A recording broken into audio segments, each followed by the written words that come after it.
Back my friends, अगर AC circuit के questions आपको नहीं समझ में आए अभी तक ना, तो ये क्वेश्चन बहुत अच्छा बताने वाला हूँ, धमाकेदार। इसको जरूर करिए। इसमें चैप्टर से रिलेटेड जो कुछ हो सकता है फाइंड करने के लिए न्यूमेरिकल्स का, वो सब कुछ बता रहा हूँ मैं थोक के भाव में। इसको जरा अच्छे समझ लीजिए, बहुत बढ़िया क्वेश्चन है। एक बार मैं रीड कर दूँ, अगर आप डिटेल देखना चाहते हैं तो डिस्क्रिप्शन में पढ़ लीजिएगा। बाद बाकी मैं सोल्यूशन तो दूंगा ही, थोड़ा बड़ा है, बहुत पेशेंस के साथ सुनिए, समझिए अच्छे से। क्वेश्चन हमारे पास कुछ इस तरीके का है। An AC voltage V is equal to 283 sine 314 t। एक एसी वोल्टेज है जिसका फॉर्मूला कुछ इस तरीके से दिया गया है। V is equal to 283 sine 314 t is applied across LCR series circuit. कोई LCR सर्किट होगा, और LCR सीरीज सर्किट का हमारा सीधा मतलब होता है एक कॉइल है, एक कैपेसिटर है और एक रेजिस्टेंस है। ये LCR सीरीज होता है, और यहाँ पर AC सोर्स लगाया गया है LCR, इसमें इसको लगा दिया गया है। Which L is equal to 25.48 milli henry. L की जो वैल्यू है वो 25.48 मिली हेनरी है। जब इसको यूज करना तो मिली मतलब 10⁻³ से मल्टीप्लाई कर लेना। C है 796 माइक्रोफैरेड। जो कैपेसिटी गिवन है वो 796 माइक्रोफैरेड। माइक्रो मतलब 10⁻⁶ से मल्टीप्लाई होगा तो फैरेड बनेगा। R गिवन है 3 ओम। R कितना गिवन है? 3 ओम। कई चीजें इसमें पूछी जाएंगी, एक एक चीज हम सिखा रहे हैं आपको, इसलिए पूरा क्वेश्चन एक साथ नहीं पढ़ेंगे। पहला पार्ट हम सॉल्व करेंगे, पहले वही पढ़ते हैं। फर्स्ट पार्ट करा RMS वोल्टेज फाइंड करिए। क्या फाइंड करिए? RMS voltage. हमें सबसे पहले पार्ट में RMS वोल्टेज फाइंड करना मतलब VRMS फाइंड करना है। मैं इसके बारे में विचार करूंगा। पहले RMS वोल्टेज कैसे आ सकता है ये सोचना है। तो देखिए, आपके पास जो वोल्टेज की इक्वेशन गिवन है पावर सप्लाई की, वो गिवन है 283 साइन 314t, ये गिवन है। इसको आप चाहें तो कंपेयर कर दे V is equal to V0 sine omega t से। इससे थोड़ा सा आपको हेल्प मिलेगी कि वो V0 आ चुका होगा हमारा। तो बताओ, अच्छा V0 कितना बन रहा है? यहां से देखो 283 वोल्ट। अच्छा, जब हमको V0 में पीक वैल्यू, जब V0 निकाल लिया हम लोगों ने, तो आसान रहता है हमें VRMS फाइंड करना। कैसे एक रिलेशन होता है, आपको याद नहीं हो अगर तो याद कर लीजिए। VRMS का जो फॉर्मूला होता है वो V0/√2 होता है। V0 अभी आपने देखो कंपेयर करके फाइंड किया है, वो कितना निकाला तुमने? 283 और √2 से डिवाइड। आप ऐसे भी लीव कर सकते हो, थोड़ा चाहो तो मॉडिफाई कर दो। मॉडिफाई मतलब क्या? √2 से ऊपर नीचे डिवाइड कर दो 283 √2/2। और अगर आप सिंप्लीफाई करो तो 2 से पहले इसको डिवाइड करो, बाद में मल्टीप्लाई किससे कर दो? 283 1.414/2। तो इसको जब डिवाइड करोगे तो 283 और 0.707। आप यहां से फॉर्मूले में इस जगह से भी डायरेक्ट यूज कर सकते थे, 0.707 V0। वो आप पर डिपेंड करेगा आप किस तरह करें। तो फर्स्ट पार्ट आप लोग नोट करिए, फिर सेकेंड पार्ट बताते हैं इसका। तो देखिए, फर्स्ट पार्ट में जब आप कैलकुलेट करेंगे तो हमारी जो वैल्यू आएगी वो ऐसे आएगी 200.08। इतना ज़्यादा पॉइंट्स के नीचे नहीं लिखने की जरूरत है, तो आप बहुत सिंपल वे में लिख दें कितना? 200 वोल्ट। ये फर्स्ट पार्ट हमारा हो गया। अब देखिए सेकेंड थिंग हमें क्या निकालनी, जरा ध्यान से सुनना इसको। सेकेंड थिंग हमारी हमसे मांग रहा है, कह रहा है कि XL, XC और Z। एक्सेल मतलब क्या? What is Excel? एक्सेल मतलब होता है इंडक्टिव रिएक्टेंस। हमें इसको सॉल्व करना है। इंडक्टिव रिएक्टेंस, देखिए इंडक्टिव रिएक्टेंस ओमेगा L होता है। अभी आपने कंपेयर किया, देखो कंपेयर किया तो ओमेगा की प्लेस में कितना है? देखो जरा 314 है, और L कितना है हमारा? देखो L है 25.48 मिली हेनरी। आइए दोनों वैल्यूज रखिए, मल्टीप्लाई करिए। 25.48 मिली है, इसलिए पावर में मल्टीप्लाई कर लो -3। मिली हेनरी था ना, हेनरी में कन्वर्ट दिया। और ओमेगा की वैल्यू 314। इनको मल्टीप्लाई करके मुझे रिजल्ट बताओ आप लोग जरा फटाफट। तो देखिए जब आप इसको मल्टीप्लाई करेंगे तो आपका 8000.72 आएगा, 10⁻³ है। 3 डिजिट अगर डेसिमल आप ऊपर शिफ्ट करेंगे तो 8.000, फिर इतना ज़्यादा जीरो करके क्या फ़ायदा है, तो उसको हम सिंपल वे में क्या लिख देंगे 8 ओम। एक्सएल निकल आया, अब हम लोग एक्ससी निकालेंगे। एक्ससी होता है 1/ωc। एक्ससी का नाम होता है कैपेसिटिव रिएक्टेंस। क्या होता है, देखो ये फार्मूला वाइज है, इनको लर्न कर लेना। अगर बाय द वे तुम्हें नहीं फार्मूले तैयार है तो इसको तैयार करो। एक्सएल और एक्ससी, एक्ससी को बोलते हैं कैपेसिटिव रिएक्टेंस। क्या बोलते हैं भाई जी, कैपेसिटिव रिएक्टेंस। ये सब नाम भी इनके याद रखिएगा। तो एक्ससी 1/ω, ओमेगा है 314 और सी की वैल्यू हमारे पास कितना माइक्रोफेरेड था। अब हम उसको उठाएंगे। सी हमारे क्वेश्चन में कितने माइक्रोफेरेड है, 796 माइक्रोफेरेड। तो इसको 796 माइक्रोफेरेड लिखिए, 796 और माइक्रो इसलिए 10⁻⁻6 करिए, इन सबको मल्टीप्लाई करिए और 10⁻6 को ऊपर ले लीजिए और फिर इसको डिवाइड करिए। थोड़ी कैलकुलेशन स्ट्रांग है, आपको करनी पड़ेगी, कर लीजिए फटाफट कैलकुलेशन, बताइए इसके बाद क्या आता है। तो जब आप मल्टीप्लाई इन दोनों का करेंगे, प्रोडक्ट करेंगे, तो इतना बड़ा नंबर आएगा। ये अप्रॉक्सीमेट ध्यान रखिएगा 25 के राउंड में है। 5 डिजिट पे डिजिट लगा लीजिए, 1 2 3 4 5 पावर अपने आप कैंसिल हो जाएंगे, 2.5 बनेगा। इसको बहुत सिंपल अगर हम सोचें तो इस तरह सोच सकते हैं, देखो 10⁻6 अपान में इसको लिख सकते हो आप 2.499 और 10 देखो कितना डिजिट हमने डेसिमल लिया, 1 2 3 4 5, यहाँ लगाया डेसिमल देखो तो 10⁵ आ गया। 5 पावर सीधे कैंसिल हो गए, ऊपर कितना बचा 10 और 10/2.5 ही तो राउंड ऑफ करके कह सकते हो। तो डिवाइड करोगे तो क्या हो जाएगा, 4 ओम आ जाएगा अप्रोक्सीमेटली। इसके बाद एक्सी के बाद हमें जेड चाहिए। हमें क्या चाहिए, जेड, इम्पीडेंस बोलते हैं। जेड को क्या बोलते हैं भाई, इम्पीडेंस।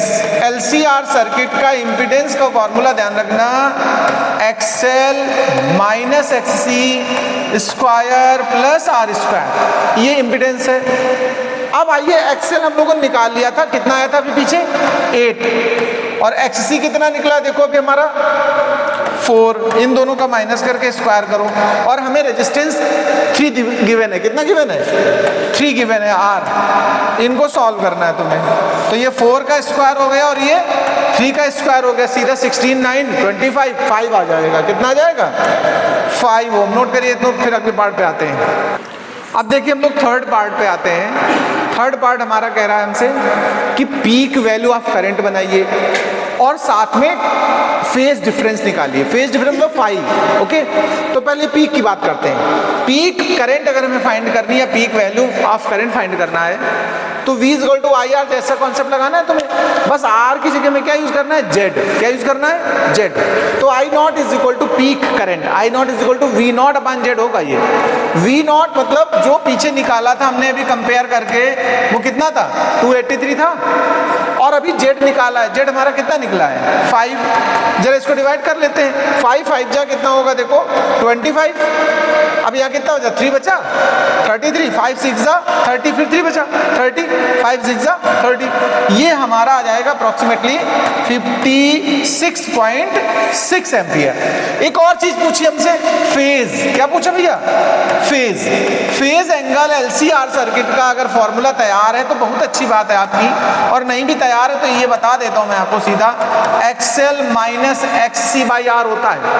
फेज एंगल निकालने के लिए फॉर्मूला क्या यूज करते हैं आप, XL minus XC/R।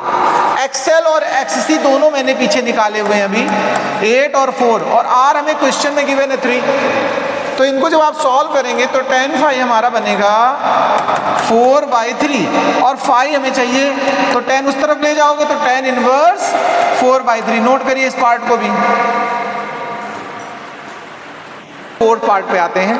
Next fourth part हमारा कह रहा है, ध्यान से समझ लेना, RMS current in the circuit. Circuit की आरएमएस करंट चाहिए मुझे, IRMS। तो देखिए IRMS चाहिए मुझे, हम IRMS निकाल सकते हैं। I0 तो अभी निकाला ही तुमने, और IRMS का फॉर्मूला क्या होता है, I0/√2। I0 हम लोगों ने कितना निकाला देखो जरा, 5 6.6 और √2 की वैल्यू होती है 1.414। आप अरे ऐसे भी डायरेक्ट तो 14 4 जा 56 होता है कि नहीं होता बताओ, सीधा 40 टाइम जा रहा है, कितने टाइम जा रहा है, तो ये 40 एम्पियर आ गया IRMS, ये डायरेक्ट हमने सॉल्व कर दिया है। एक और चीज सुनिए, इस पार्ट में दो बातें पूछी, पहली बात तो ये पूछी है सर्किट का IRMS, ओके। इसके अतिरिक्त हमें और क्या पूछा सुनिए, RMS current in the circuit तो निकल आया, RMS वोल्टेज अक्रॉस, पूरे का RMS नहीं पूछा है, RMS वोल्टेज ध्यान से सुनिए अक्रॉस L, C, R, यानी तीनों का अलग अलग बताइए, ठीक है। RMS अक्रॉस, चलो एक एक निकालते हैं। RMS अक्रॉस पहले निकालते हैं L, किसका, RMS वोल्टेज, V लगा दो सफिक्स में, RMS V मतलब वोल्टेज अक्रॉस L, तो L के अक्रॉस अगर हम निकालेंगे, देखो V इक्वल टू IR होता कि नहीं होता बताओ, तो V इक्वल टू I और R रेजिस्टेंस, तो चूंकि L के लिए L का रेजिस्टेंस हम लोग क्या बोलते हो XL, तो I इंटू XL हो जाएगा, तो VRMS ऑफ अगर L फाइंड कर रहे हो तो IRMS सीरीज में I तो सेम रहेगी तीनों के लिए, L C R तीनों पे करंट सेम जाएगी कि नहीं बताओ, सीरीज है ना, XL यूज हुआ, तो L के लिए सॉल्व करें, IRMS तो अभी 40 निकाली तुमने और XL कितना था 8, तो इसको मल्टीप्लाई करो कितना आ जाएगा 320 वोल्ट। ध्यान से सुनना मेरी बात, अभी RMS किसके अक्रॉस निकाला, L के, अब हम निकालेंगे RMS voltage across C, LCR तीनों चाहिए, RMS वोल्टेज अक्रॉस C, अब C पे निकालना है मुझे, तो इसके लिए देखो VRMS across C is equal to IRMS, तो सबका एक ही है, यहाँ XC इस्तेमाल होगा IR वाले कॉन्सेप्ट से, तो IRMS तो सबके लिए 40 है, XC अभी हम लोगों ने निकाला था कितना था 4, तो ये कितना हो गया 160 वोल्ट। देखो L पे निकाल दिया हमने और C पे निकाल दिया, अब बचा क्या R पे, तो RMS voltage across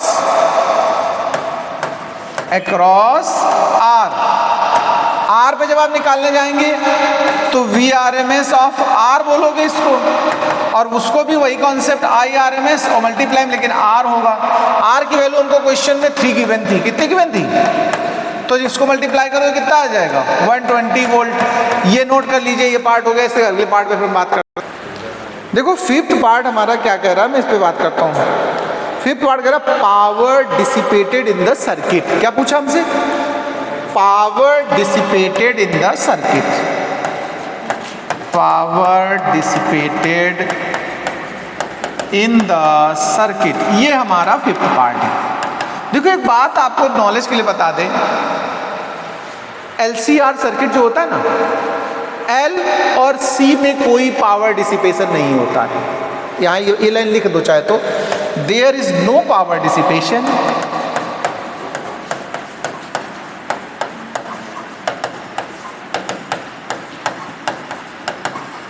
across L and C। तो बचा कौन, R की पावर हमें डिसिपेट निकालनी है, तो पावर इन R, हमें R में जो पावर डिसिपेट हो रही वो चाहिए, और पावर का फार्मूला VRMS इंटू IRMS, तो VRMS लेकिन कौन वाला लेना तुम्हें पता है, R वाला, कौन सा लेना है, और IRMS तो सभी के लिए कॉमन है क्योंकि सीरीज कॉम्बिनेशन होता है, तो IRMS के लिए तो स्ट्रेस लेने नहीं, पावर RMS की जो VRMS निकाला तुमने, देखो R के अक्रॉस वो कितना निकाला था 120, तो इसको 120 पुट कर लो, और IRMS 40 निकाला था अभी पीछे हम लोगों ने, तो जब मल्टीप्लाई करेंगे 12 4 जा 48, इतने वॉट हमारा ये आ जाएगा। इसको भी नोट करो, फिर अगले पार्ट की बात करेंगे। देखिए हमारा 6 पार्ट कह रहा पावर फैक्टर, ये भी अच्छी बात है, पावर फैक्टर कैलकुलेशन समझ लें आप। पावर फैक्टर अगर आपसे कभी पूछेगा सर्किट में, तो पावर फैक्टर का फॉर्मूला एक तो cos फाई हम सिंबल देते हैं इसका, और पावर फैक्टर होता R/Z। पावर फैक्टर का फॉर्मूला क्या होता है, R/Z। R तो हमें क्वेश्चन में 3 गिवन ही है, और Z हम लोगों ने 5 अभी कैलकुलेट किया है, तो हम लोग कहेंगे 3/5, क्या कहेंगे 3/5। अब इसको हम डिवाइड कर दें तो 0.6 आ जाएगा पावर फैक्टर, इसको भी नोट कर लीजिए। अब देखिए 6 पार्ट हमसे क्या मांग रहा है, ध्यान फिर इसका देना में, सेवेंथ पार्ट हमसे कह रहा है पावर इनपुट। मैंने पहले बोल दिया पावर केवल हमारा कहाँ लॉस हो रहा है, यूज हो रहा है आर पे। तो जो आर पे है उतने इनपुट मिला है हमें या नहीं, तो हम कहेंगे power input as used in R. तो आर के लिए अभी हम लोगों ने निकाल ली थी पावर, वो कितनी निकाली थी 4800 वाट, वही हमारी यहाँ काम करेगी। देखिए 7 पार्ट का 8th पार्ट हमसे कह रहा है फ्रीक्वेंसी फॉर रेजोनेंस। क्या पूछ रहा है हमसे, फ्रीक्वेंसी फॉर रेजोनेंस। अब देखिए फ्रीक्वेंसी अगर हम रेजोनेंस के निकाल रहे हैं तो दो तरह से सॉल्व कर सकते हो। एक तो आप एंगुलर फ्रीक्वेंसी ओमेगा निकाल के दे सकते हो, या फिर फ्रीक्वेंसी एफ यानी हर्ट्ज। हम हर्ट्ज में बता दे रहे हैं आपको कैलकुलेशन। तो देखिए रेजोनेंस फ्रीक्वेंसी का फॉर्मूला होता है F R is equal to 1/2 pi root L C. ये आपको फॉर्मूला तैयार करना है। आइए वैल्यूज रखिए, 1/2 पाई मतलब 3.14, एल की वैल्यू हमारे पास थी 25.48, वो भी मिली हेनरी था, 10⁻³ कर लीजिए। और सी की वैल्यू हमारी थी 796 माइक्रोफैरेड, 796 माइक्रो मतलब 10⁻⁻6। अब आप जब इसको सॉल्व करेंगे, ये कैलकुलेशन आप थोड़ा करिएगा किसी तरीके से, तो इसका रिजल्ट आएगा हमारा 35.4 हर्ट्ज। इतना नोट करें, फिर आगे की बात करता हूँ मैं। देखिए इसका एक लास्ट पार्ट हमारा 9th पार्ट है, इसको और समझिए। कह रहा है इम्पीडेंस, एक तो हमें जेड चाहिए, करंट यानी आई चाहिए, और पावर डिसिपेटेड एट रेजोनेंस यानी रेजोनेंस कंडीशन को ध्यान में रखते हुए इन तीनों चीज़ों को इस बार में सॉल्व करना है। तो ध्यान से सुनिएगा, हमें तब वैल्यू अब निकालनी है जब रेजोनेंस हो रहा है। उस समय रेजोनेंस कब होता है, जब एक्सएल और एक्ससी इक्वल होते हैं। बोलो भाई। और हमें इम्पीडेंस पूछा सबसे पहले, इम्पीडेंस एट रेजोनेंस कंडीशन, ठीक है। तो जब रेजोनेंस की बात करें और फिर इम्पीडेंस मांगे, और इम्पीडेंस का फॉर्मूला होता क्या है, एक्सएल माइनस एक्ससी और प्लस आर स्क्वायर। और हम कहते हैं रेजोनेंस के लिए for resonance XL is equal to XC होता कि नहीं होता, तो ये हिस्सा क्या हो जाएगा 0। तो सीधा जेड किसके इक्वल आ जाता है, आर के। और आर हमें क्वेश्चन में कितना गिवन था 3 ओम। तो रेजोनेंस में अगर कभी इम्पीडेंस मांगा गया हो तो जो रेजिस्टेंस होता वही इम्पीडेंस हो जाता है। ये रेजोनेंस के लिए है। अब अगर करंट मांग रहा है तुमसे इस समय, तो देखो अब नाउ इसी के कंडीशन पे वोल्टेज चाहिए, मतलब V equal to I R के हिसाब से I निकालना मुझे, I equal to V upon R। अब जेड थोड़ा ही काम कर रहा है, अब तो सर्किट में केवल क्या काम कर रहा है, रेजिस्टेंस। तो हमारा जो वोल्टेज था उसमें 3 से डिवाइड कर दो। VRMS हमारा कितना था 200, अभी शुरू निकाला था एकदम स्टार्टिंग फर्स्ट पार्ट में। और VRMS में जब 3 से डिवाइड कर दोगे तो अप्रॉक्सीमेटली कितना आ जाएगा, देखो 66.66 करते आता चला जाएगा। तो ये एम्पियर में, ध्यान से सुनना इस बात को, ये हम लोग कब सॉल्व कर रहे हैं, जब रेजोनेंस कंडीशन है। और रेजोनेंस कंडीशन में ध्यान रखिएगा करंट मैक्सिमम हो जाती है और रेजिस्टेंस मिनिमम हो जाता है। इसका ग्राफ अगर कभी आ जाए बाय द वे रेजोनेंस की सिचुएशन में, तो करंट के लिए ऐसे बनेगा, ये करंट है, ये आई मैक्सिमम हो जाती है रेजोनेंस फ्रीक्वेंसी के लिए। यहाँ इस तरफ फ्रीक्वेंसी यूज की गई, इस जगह एफ आर हो गया।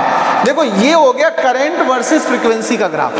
और अगर कभी हमसे पूछा जाए करंट वर्सेस रेजिस्टेंस का बताओ, फ्रीक्वेंसी तो इधर ही रहेगा और रेजिस्टेंस या इंपीडेंस ऊपर रहेगा, तो ये ग्राफ जस्ट उल्टा हो जाता। देखो यहाँ पर रेजिस्टेंस कितना हो जाता है, आर के इक्वल। ये थोड़ा समझ लेना, रेजोनेंस की कंडीशन पर करंट की वैल्यू कितनी हो जाती है, मैक्सिमम। लेकिन वहीं पर रेजिस्टेंस या इंपीडेंस कैसा हो जाता है, मिनिमम। देखो दोनों अपोजिट लगे कि नहीं लगे हैं, ये खैर बता रहा था मैं, ग्राफ बता दिया साथ में। तो करंट निकल आई हमारी, इंपीडेंस निकल आया। इसी के साथ में एक और चीज निकाल ली इसमें लास्ट में, पावर डिसिपेटेड। क्या मांगा है हमसे, पावर रेजोनेंस के समय कितनी डिसिपेट हो रही। देखो पावर होता है VRMS और IRMS। प्योर आर है ना, रेजोनेंस में जेड तो आर होता है ना, तो प्योर आर हो गया। और प्योर आर में पावर का फॉर्मूला क्या होता है? V R M S I R M S. और V R M S first part में कैलकुलेट किया, कितना निकला था? 200। और आई आर एम एस अभी हम लोगों ने कितना निकाला देखो, 6.67 निकाला कि नहीं निकाला? इसको हम मल्टीप्लाई कर देना चाहते हैं आपस में, क्या देखो डबल जीरो इधर ले आओ और ये आपस में खत्म, इनको मल्टीप्लाई करो। 2 7 जा 14, 2 6 जा 12 और 1 13, 2 6 जा 12 और 1 13, 2 6 जा 12 और 1 13, 1 2 3 डिजिट पे डेसिमल लगा दो तो पावर हो जाएगी प्लस की 3। इसको हम किलो वाट में, ये वाट है वैसे, ये क्या है? इसको हम लिख सकते हैं 33.33 किलो वाट, हम ऐसे भी लिख सकते हैं। पावर 3 हटा दें तो क्या लिख देंगे? 3 मतलब क्या? 1000, 1000 मतलब किलो। तो इस तरीके से ये क्वेश्चन हुआ, इसमें अप्रॉक्सीमेट हर वो चीज़ आ गई है जो इस एसी सर्किट वाले चैप्टर में आपको ज़रूरत है। इस क्वेश्चन को बहुत अच्छे से 2-3 बार करिए, प्रैक्टिस कर लीजिए, पूरे चैप्टर के न्यूमेरिकल हो जाएंगे। नमस्कार।